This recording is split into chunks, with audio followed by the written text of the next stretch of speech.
Okay, this is just an example that I'm going to kind of set up for you to see. I've chosen something and I'm going to do two examples that I'll kind of work through or some of the details of it and record it for you. This is the problem that I'm going to work, but the first thing you need to do is to set up a table. On the left side is your mathematical steps. On the right side is your actual explanation. And you're graded on this information. So we need to insert, and you want a table. However you want to insert it. Depends on your machine and so forth. But you just need 2 columns. Don't worry about the rows. You can usually add rows pretty easily. Okay, first thing you should always do is to type your problem. Okay, sometimes it's just easier to copy it and paste it, but I want you to see where these things are that require you to actually type and how you access these. So I go to Insert, then I'll go to Equation. Okay, now I'm typing what's here. I need a fraction. You see these things out here? This is kind of what you use. All of this is what makes it look like a math problem as opposed to just some talking or just some typing. Okay, I want a fraction. On the top, I need a radical. So I go back over here to where it says radical, and I hit the radical. And I would put in x plus 4. On the bottom, I'll do 6. I'm going to hit the right arrow key to move out of that. Then I would hit plus 3 is equal to 4. Okay, and I would say the assigned problem number, and I would always put whatever number I was assigned right there, because you will be assigned. Okay, then you're coming down to the next line. Well, I can copy and paste. If I wanted to copy this, do that. I hit Control C, whatever your command is for copy, Control V. That's not my next step. My next step would be to take that plus 3 right there and move it over, and so I'm making it a minus 3. That came out of the equation editor. You want to stay in it. It looks different if you stay in the equation. And so I'm going to say move the 3 to the right side and change the sign to a negative. You need to explain what you've done. Pretend that your audience doesn't know anything. Then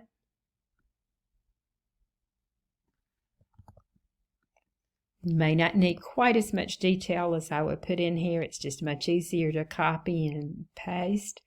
4 minus 3 is 1. So I would just simply say simplify the right side.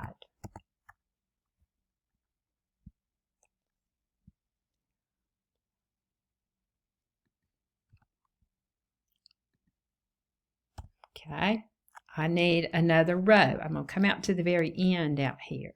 And if I hit return, it automatically gives me another row.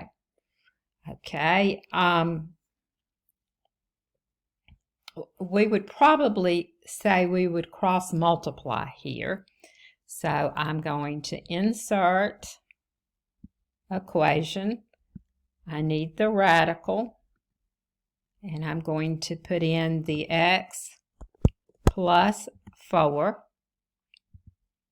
And then right arrow out equals 6. How did that happen? I cross multiplied. And then I multiplied the top by the bottom by the top. Cross multiplied. 1 times 6 really is what happened. 1 over 1. Then the next step would be to square both sides. Well, when I square both sides, I'll change it up a little bit. Insert equation. When I square, I'm just going to have x plus 4 is equal to, I want to square that. So I'm going to show it as an exponent right here. Okay. I can put the 6 in parentheses if I needed to, and then I'm going to put the exponent 2 right there.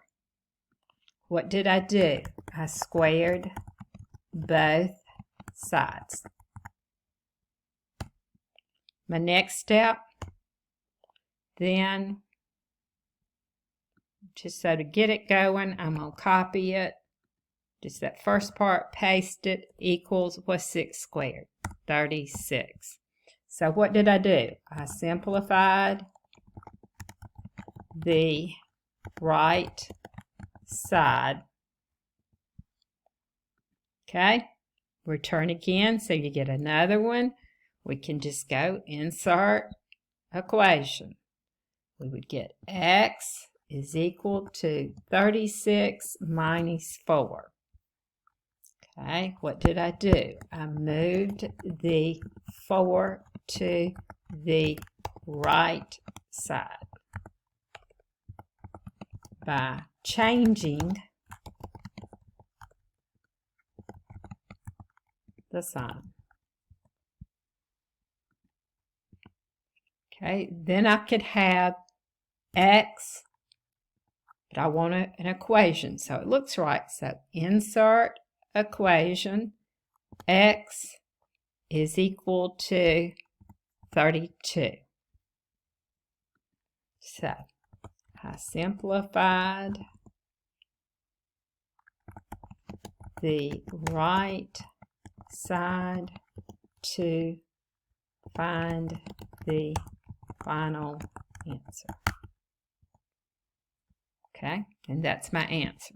I could go on and check it and so forth, but that should give you an idea of kind of how you're supposed to type. Remember, insert equation and then look for what you're looking for each time.